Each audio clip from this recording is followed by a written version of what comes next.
Dawn broke over Pendleton Marine Base as Maya Chun unlocked the shooting range with keys that barely registered the weight of her calloused fingers. The morning air carried salt from the nearby Pacific while she dragged her cleaning cart through metal doors that groaned against their hinges. Fluorescent lights flickered to life across 8 shooting lanes, illuminating brass casings scattered like golden coins across concrete floors that absorbed the echo of her footsteps. Staff Sergeant Rodriguez arrived first with his squad, their boots thundering past Maya as if she were part of the equipment. His voice boomed across the range while she knelt collecting spent rounds, each casing dropping into her bucket with metallic pings that punctuated his complaints about range rats and cleaning crews who never worked fast enough. The 3 Marines behind him laughed at his comments about keeping the help motivated, their voices growing louder when they noticed her civilian clothes and the way she kept her head down while sorting ammunition by caliber. Corporal Martinez stepped directly into her path as she wheeled the cart toward Lane 5, his combat boot catching the front wheel and sending cleaning supplies clattering across the floor. The spray bottles rolled under shooting benches while he grinned at Rodriguez, explaining how important it was to teach respect for military spaces. Maya gathered the scattered items without speaking, her movements precise and economical as Martinez continued his lecture about unauthorized personnel who forgot their place on military installations. The morning training session began with Marines firing at targets positioned 100 yards downrange, their shots creating patterns that made Maya wince as she wiped down shooting benches nearby. Rodriguez grouped his rounds in an 8-inch spread while cursing his rifle sight, completely unaware that Maya could see his breathing technique forcing the barrel off target with each trigger pull. Martinez fared worse, his shots scattered across the bottom half of his target as he jerked the weapon during each firing sequence. The 3rd Marine, a young private named Stevens, managed to hit the target backing twice out of 15 shots, his frustration evident in the way he slammed fresh magazines into his rifle. Lieutenant Foster emerged from the range office carrying a clipboard and wearing the expression of someone perpetually annoyed by administrative duties. Maya approached him cautiously, explaining that the automated target retrieval system in Lane 3 had malfunctioned during yesterday's training and needed repair before the afternoon session. Foster glanced up from his paperwork with the look of a man interrupted by someone far beneath his concern, dismissing her report by explaining that cleaning staff should focus on cleaning rather than offering technical opinions about equipment they did not understand. The dismissal sent Maya retreating to the equipment shed behind the main range building, where she stored cleaning supplies among spare target frames and broken shooting rests. Her hands found the false bottom of the supply cabinet with practiced ease, revealing a custom rifle case hidden beneath boxes of industrial cleaner. The weapon inside represented 2 years of careful modification, its barrel hand-lapped to precision tolerances while the trigger mechanism had been adjusted to break at exactly 2 pounds of pressure. She traced her fingers along the stock before closing the case, knowing that her true identity as Elena Vasquez, the Army Ranger sniper designated Ghost Phoenix, remained buried as deep as the rifle she could not risk exposing. The afternoon brought a new group of Marines who treated the firing range like a locker room, abandoning rifles across shooting benches while they gathered around Martinez's phone to watch videos from their weekend liberty. Maya discovered 4 M4 carbines lying unsecured with bolts closed on loaded chambers, their safety switches in the fire position while their owners argued about baseball scores 20 feet away. Her training screamed warnings as she approached the weapons, muscle memory guiding her hands through proper clearing procedures before organizing the rifles in the designated weapon racks. Rodriguez returned from the head to find Maya, sliding his M4 into its assigned slot, her movements betraying familiarity with military weapon protocols that contradicted her civilian status. His hand shot out to grip her wrist with enough force to leave fingerprints on her skin, his voice rising as he accused her of attempting to steal government property. The accusation drew attention from across the range as he twisted her arm upward, demanding explanation for why a cleaning lady was handling combat weapons without authorization. Martinez abandoned his phone to join the confrontation, suggesting they teach the cleaner a proper lesson about respecting military equipment and understanding her place within the chain of command. His proposal involved documenting the incident as a security violation while ensuring she understood the consequences of overstepping civilian boundaries on a Marine base. Stevens and two other Marines formed a loose circle around Maya, their expressions shifting from amusement to something harder as Rodriguez maintained his grip on her wrist. Lieutenant Foster emerged from the range office, attracted by the commotion, his clipboard forgotten as he assessed the situation developing around the weapon racks. Rodriguez explained how he discovered the civilian handling secured firearms, emphasizing potential security breaches and the need for proper disciplinary action through base administration. Foster studied Maya with the calculating look of someone weighing administrative paperwork against simpler solutions, his decision forming as he observed the growing crowd of Marines drawn by the confrontation. The lieutenant proposed a challenge designed to humiliate while avoiding formal incident reports that would require extensive documentation and investigation. If the cleaning lady could hit anything at 100 yards with a borrowed rifle, they would consider the matter closed and allow her to continue her duties without further harassment. The proposal drew approving nods from the gathered Marines who appreciated Foster's creative approach to resolving the situation without involving higher command authorities who might ask uncomfortable questions about weapon security protocols. Maya felt her carefully constructed cover cracking under the weight of their attention, knowing that any demonstration of marksmanship skill would raise questions about her background and training. Her hesitation grew as Rodriguez tightened his grip and threatened to report her as a security risk if she refused the challenge, explaining how such reports would result in immediate removal from base employment and potential criminal investigation. The threat dissolved her options as more Marines gathered to witness what they expected to be an entertaining display of civilian incompetence with military weapons. Foster selected an M16A4 from the weapon rack and chambered a round while explaining the rules of their impromptu marksmanship test to the expanding audience. Maya would receive one magazine containing 5 rounds to engage a standard silhouette target at 100 yards, with failure defined as missing the target backing entirely rather than achieving any particular score. The Marines around her began placing informal wagers on whether she would even manage to hit the large paper target. Their betting focused on how spectacularly the cleaning girl would embarrass herself before returning to her proper duties. Rodriguez finally released her wrist as Foster handed over the loaded rifle, his grin widening as he watched Maya accept the weapon with hands that trembled slightly under the pressure of unwanted scrutiny. Martinez positioned himself to record the upcoming humiliation on his phone, while Stevens gathered additional Marines from nearby ranges to witness what promised to be an amusing break from their scheduled training exercises. The crowd swelled to more than 20 Marines as word spread about the challenge facing the range cleaner, their conversations mixing mockery with curiosity about whether she understood basic rifle operation. Maya accepted the M16 while calculating the impossible mathematics of her situation, knowing that competent shooting would expose her military background, while deliberate failure might not satisfy Marines who sensed weakness and wanted complete humiliation. The weapon felt familiar in her hands despite her attempt to appear uncertain, its weight and balance triggering memories of combat deployments where similar rifles had saved her life countless times.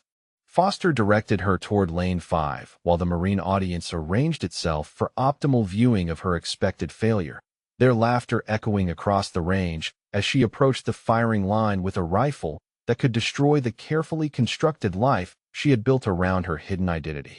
Maya approached the firing line while Marines streamed in from adjacent ranges, their conversations creating a buzz of anticipation mixed with derision as 30 spectators arranged themselves behind the safety barrier. Foster activated the electronic target system and positioned a standard silhouette at 100 yards downrange, its black center clearly visible through the range's pristine optics.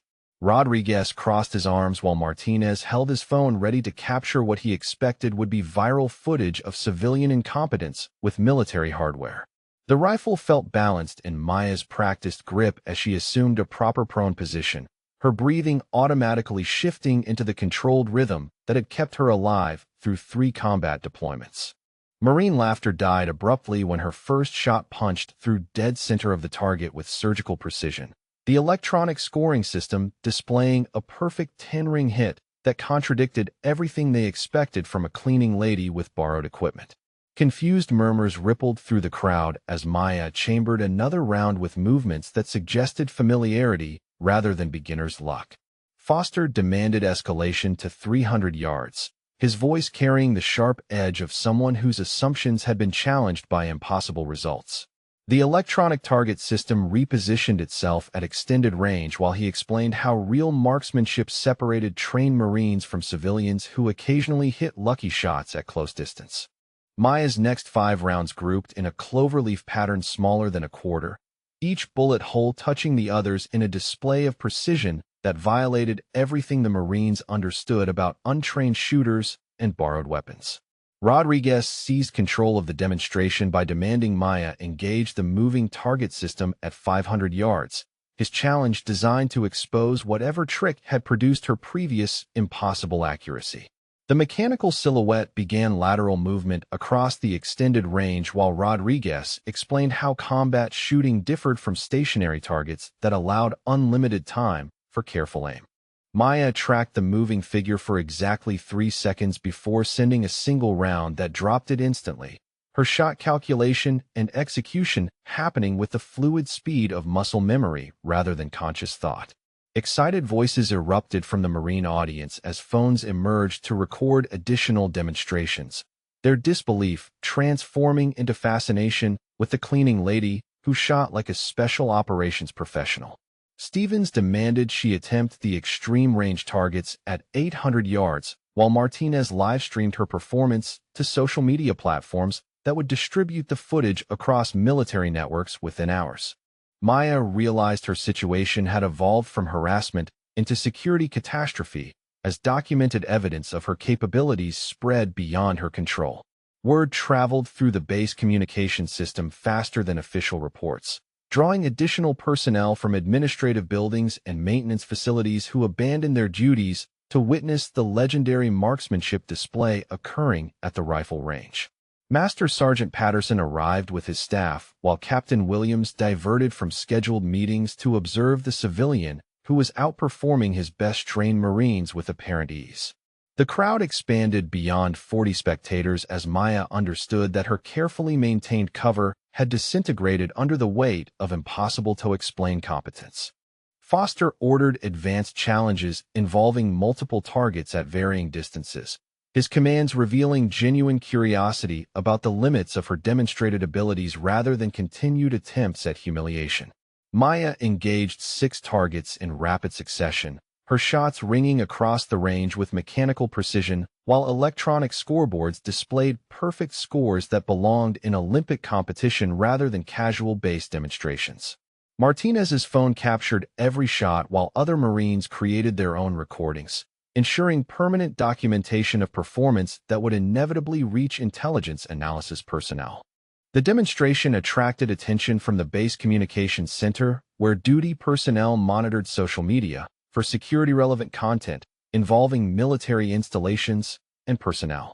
Maya's shooting exhibition triggered automated alerts as artificial intelligence systems flagged civilian marksmanship that exceeded professional military standards, her performance generating data points that would prompt investigation by counterintelligence specialists.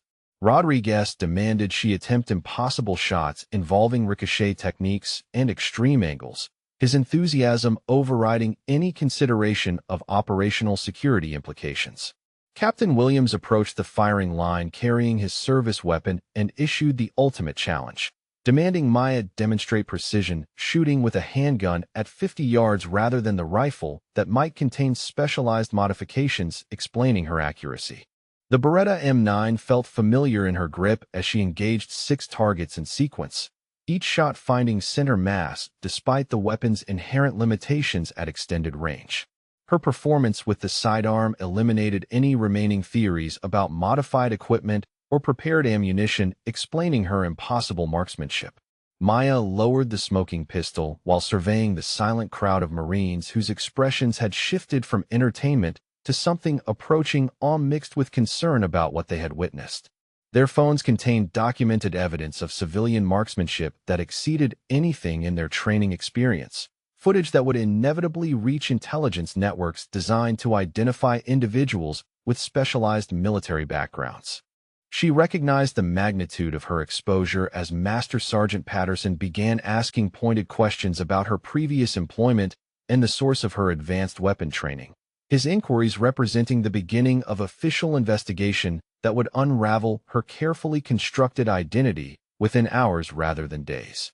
Commander Torres emerged from the black Suburban with his SEAL Team 6 operators precisely when the final echoes of Maya's handgun demonstration faded across Pendleton's rifle range. The crowd of Marines parted automatically as 8 Special Operations personnel moved through them with a purposeful efficiency that marked elite units conducting scheduled training exercises. Torres surveyed the unusual gathering while his team leader, Chief Petty Officer Nash, questioned why 40 Marines had abandoned their duties to surround a civilian at the firing line. The SEAL commander approached close enough to observe Maya's stance and breathing pattern, his trained eye recognizing advanced sniper methodology that contradicted her civilian status and apparent unfamiliarity with military protocols. Her modified Weaver stance and controlled respiratory cycle belonged in special operations training manuals rather than civilian shooting exhibitions, while her weapon handling displayed muscle memory developed through extensive combat experience. Torres noted how she maintained proper muzzle discipline and trigger finger placement even while surrounded by excited Marines demanding additional demonstrations. Lieutenant Foster approached Torres with the deference required when addressing special operations leadership, his explanation of recent events revealing growing concern about security implications rather than continued amusement with civilian marksmanship. The lieutenant detailed how Maya Chun had been employed as range cleaning staff for 8 months without displaying any indication of advanced military training or specialized weapon expertise. Torres absorbed this information while studying Maya's profile and noting facial features that triggered vague recognition patterns from classified briefings he could not immediately place. Nash conducted preliminary background inquiries through standard base administration channels, discovering employment records indicating Maya Chun possessed proper civilian credentials and security clearances for installation access. Her paperwork appeared legitimate despite the obvious contradiction between documented civilian status and demonstrated capabilities that belonged in military sniper schools. Torres requested private access to the range office while instructing his team to establish perimeter security around the area to prevent additional recording or unauthorized personnel access during their investigation. The SEAL commander activated his encrypted tablet and accessed the Joint Special Operations Command database through satellite uplink, entering Maya's facial biometrics into recognition software designed to identify personnel across classified operations spanning multiple theaters. Initial search parameters returned negative results for Maya Chun while triggering secondary algorithms that analyzed bone structure and identifying features against archived personnel files from sensitive missions. Torres refined search criteria to include deceased personnel and missing operators from recent combat deployments. Database systems flagged partial facial recognition matches associated with Army Ranger operations in Afghanistan during Operation Enduring Freedom, specifically identifying features consistent with Elena Vasquez, designated operational call sign Ghost Phoenix. The file contained mission summaries documenting 147 confirmed enemy kills across 3 combat deployments, along with commendations for extraordinary heroism during classified extraction operations. Torres reviewed engagement reports that described precision marksmanship under extreme combat conditions, achievements that perfectly matched the demonstration he had just witnessed. Official records indicated Elena Vasquez had been declared killed in action during Operation Desert Falcon 2 years previously, her body listed as unrecoverable following a vehicle-borne improvised explosive device attack that destroyed the forward operating base where she was stationed. Torres accessed classified mission files that revealed Ghost Phoenix had provided overwatch protection for SEAL extraction teams during high-value target operations, her sniper support enabling successful completion of missions that otherwise would have resulted in American casualties. The recognition hit him with sudden clarity as he realized the dead Army Ranger was standing 30 feet away disguised as a civilian range cleaner. Torres compared current surveillance footage with archived photographs from Elena Vasquez's military service record, noting cosmetic changes that included darker hair color and weight loss that altered her facial profile without completely obscuring her identity. The database indicated she had received psychological evaluation following her final deployment, with recommendation for extended medical leave due to combat stress symptoms that were interfering with operational effectiveness. Her presumed death had occurred during the medical evaluation period, suggesting she had disappeared rather than died in the explosion that destroyed the base medical facility. Nash approached with additional intelligence gathered from base personnel who confirmed Maya Chin's employment had begun approximately 6 months after Elena Vasquez's official death, placing her appearance at Pendleton within plausible time frame for someone establishing new identity. Torres reviewed psychological assessment reports that documented severe post-traumatic stress symptoms and recommend extended treatment at military medical facilities, treatments that Elena Vasquez had apparently refused by choosing disappearance over institutional psychiatric care. The SEAL commander faced operational decision between reporting the resurrection of a declared dead special operations asset or protecting a war hero who had chosen hiding over medical treatment that might have destroyed her military career. Torres closed the classified database while considering implications of Elena Vasquez's survival and the security risks created by her exposure through the marksmanship demonstration that had been recorded and transmitted across social media networks. The footage would inevitably reach intelligence analysts who possessed the same facial recognition software he had used to identify her, creating timeline pressure for resolving her status before other agencies began their own investigations.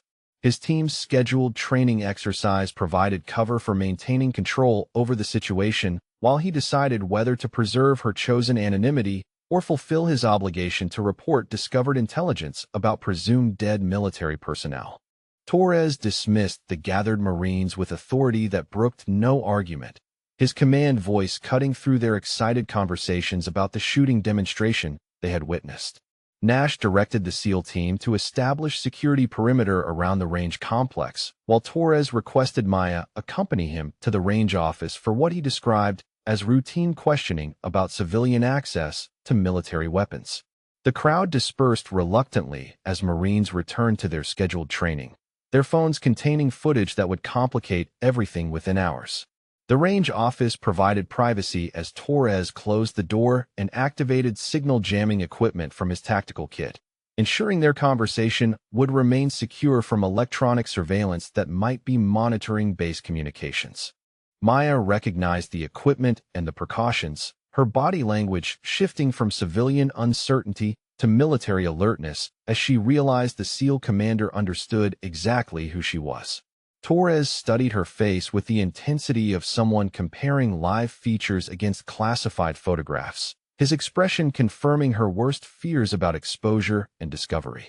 Torres spoke the words that shattered her carefully constructed world, identifying her as Elena Vasquez, Army Ranger Sniper, operational call sign Ghost Phoenix, declared killed in action during Operation Desert Falcon 26 months previously.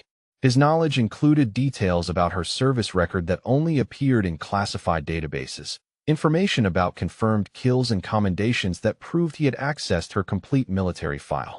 Maya felt the weight of 2 years of hiding collapse under the precision of his intelligence gathering, her civilian identity dissolving like smoke before someone who knew exactly where to look for the truth.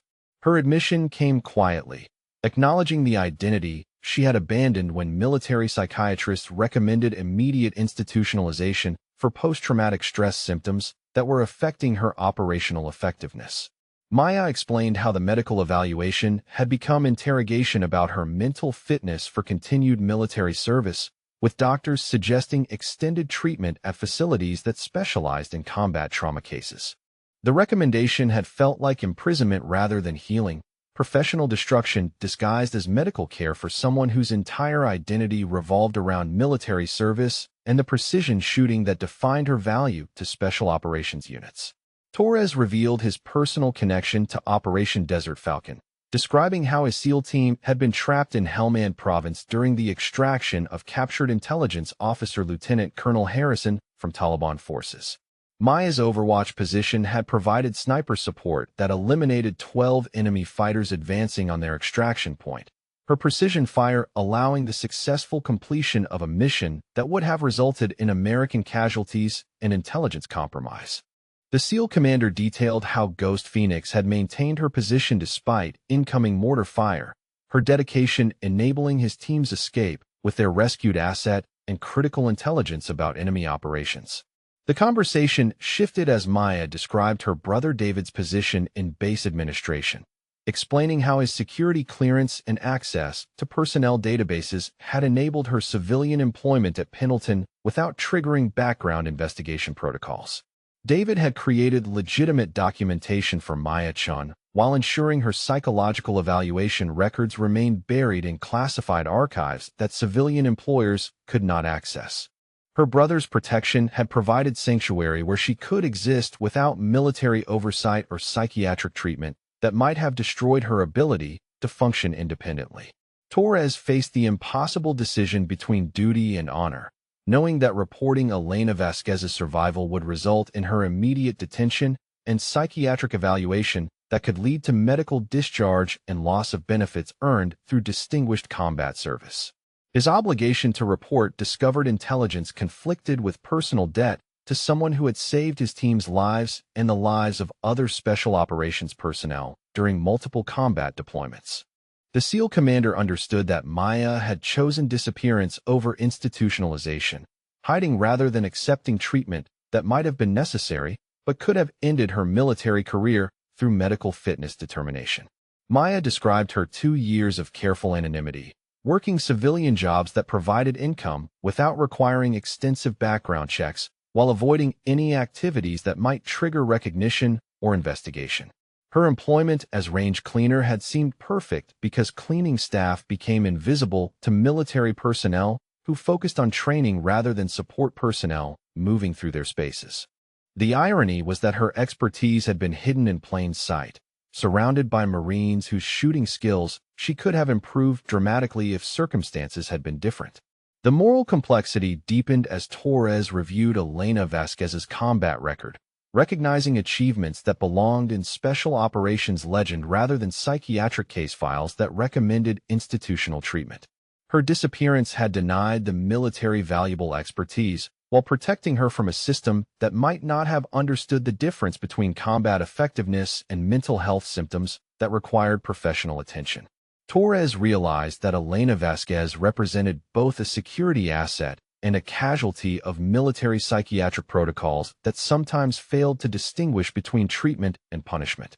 Torres outlined the immediate security concerns created by recorded footage of Maya's marksmanship demonstration, explaining how facial recognition software would inevitably identify her if the videos reached intelligence analysts with access to classified personnel databases. The timeline for discovery had contracted from months to days, requiring immediate action to either protect her anonymity or manage the consequences of her exposure. Maya understood that her carefully maintained cover had been destroyed by the same precision shooting that defined her military value, her greatest strength becoming the weapon that ended her chosen anonymity and forced decisions about her future that she had avoided for 2 years through hiding and careful isolation from military environments that might recognize her true capabilities. Torres emerged from the range office with Maya following at regulation distance, his command presence immediately drawing attention from Marines who had gathered in small groups discussing the extraordinary shooting demonstration they had witnessed. Nash and the SEAL team responded to their commander's subtle hand signal by moving into positions that surrounded Rodriguez, Martinez, and Foster, while other special operations personnel began systematic collection of electronic devices from every Marine present at the range complex. The SEAL commander's voice carried absolute authority as he announced that all personnel had inadvertently witnessed classified marksmanship assessment conducted under special operations security protocols that prohibited recording or discussion of observed activities. His explanation transformed the afternoon's entertainment into serious security matter requiring immediate containment and formal documentation through channels that existed far above base-level administration. Marines who had been celebrating their viral footage discovery suddenly found themselves involved in potential security violations that could affect their careers and clearances. Rodriguez attempted protest as Nash confiscated his smartphone, arguing that civilian demonstrations could not possibly involve classified activities or special operations security concerns that warranted device seizure from Marines conducting routine training. Torres cut off the objection with explanation that Elena Vasquez was conducting evaluation of base security protocols under contract with Joint Special Operations Command, her civilian cover providing operational security for assessment of personnel reaction to potential insider threats involving weapons expertise that exceeded normal civilian capabilities. Martinez found his phone and camera equipment secured in evidence bags while Torres detailed how unauthorized recording of classified assessment activities constituted serious breach of operational security that would require formal investigation and potential disciplinary action. The SEAL commander's fabricated explanation provided legal framework for containing the security crisis while protecting Maya's true identity through classification levels that prevented further inquiry or discussion. Foster received official reprimand for failing to recognize classified operations occurring within his area of responsibility, his negligence enabling security compromise that could have affected ongoing special operations missions. Torres activated his encrypted communication system and contacted Special Operations Command headquarters, requesting expedited transfer orders for civilian contractor Elena Vasquez to specialized training facility where her expertise would support advanced marksmanship instruction for elite military units. His request emphasized critical need for experienced civilian instructors who possessed both combat experience and ability to train special operations personnel in precision shooting techniques that exceeded standard military curriculum. The transfer orders would provide official protection for Maya's new identity while enabling her to use suppressed capabilities in productive military environment. Maya listened as Torres outlined position opportunities at the Special Operations Training Center in North Carolina, where civilian instructors worked with Army Rangers, Navy SEALs, and other elite units developing advanced sniper capabilities for specialized mission requirements. The facility provided security clearance and protected identity program for former military personnel who required anonymity while contributing expertise to special operations training missions. Her combat experience and demonstrated marksmanship would qualify her for immediate employment teaching courses that few civilians possessed qualifications to instruct. The administrative machinery moved with efficiency that surprised Maya as Torres leveraged his command authority to generate transfer orders, security clearances, and employment documentation that would legitimize her transition from hiding to productive service within 24 hours. His contacts within Special Operations community expedited background investigations and clearance processing that normally required months, creating official pathway for Elena Vasquez to emerge from her enforced anonymity as civilian contractor rather than resurrected military personnel requiring medical evaluation and psychiatric assessment. Foster signed official statements acknowledging his failure to recognize classified operations, while Rodriguez and Martinez provided written confirmation that they understood security implications of their unauthorized recording activities. The documentation created official record of security incident that justified device confiscation and footage destruction while establishing paper trail that would discourage future inquiry about the civilian marksmanship demonstration that had attracted dangerous attention.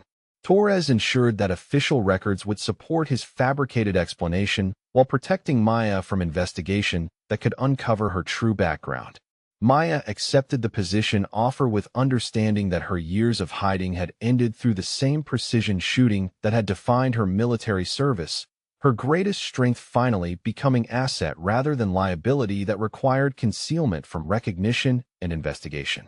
The transfer to North Carolina would provide an environment where her capabilities were valued rather than feared, where combat experience represented qualification rather than psychological concern requiring medical intervention. Torres had created a solution that honored her service while providing productive future using skills she had been forced to suppress. 3 weeks later, Maya stood behind young Army Ranger candidates at the Special Operations Training Center's precision rifle range, watching their shooting positions and breathing techniques with eyes that finally could offer correction without fear of exposure or unwanted questions about her expertise. The students responded to her instruction with respect earned through demonstrated competence rather than rank or authority, their improvement under her guidance validating years of suppressed knowledge that could finally serve productive purpose. Her identity as civilian instructor Elena Vasquez provided perfect cover for sharing expertise developed through combat deployments that no longer required hiding or denial. The morning sun illuminated the range where Maya adjusted a student's prone position, her hands guiding proper bone support and natural point of aim, while explaining breath control techniques that would enable precision shooting under stress conditions. The young Rangers absorbed her instruction with intensity that reminded her why military service had been her calling, their dedication confirming that teaching represented worthy application of hard-earned skills. Torres had provided more than just protection and employment opportunity. He had restored her sense of purpose and value that 2 years of hiding had nearly destroyed through enforced uselessness and constant fear of discovery. Maya Chin the cleaner had disappeared forever, replaced by Elena Vasquez the instructor, whose legendary capabilities could finally serve their intended purpose of making American warriors more effective and more likely to survive the conflicts that would test their training in environments where precision meant the difference between mission success and catastrophic failure.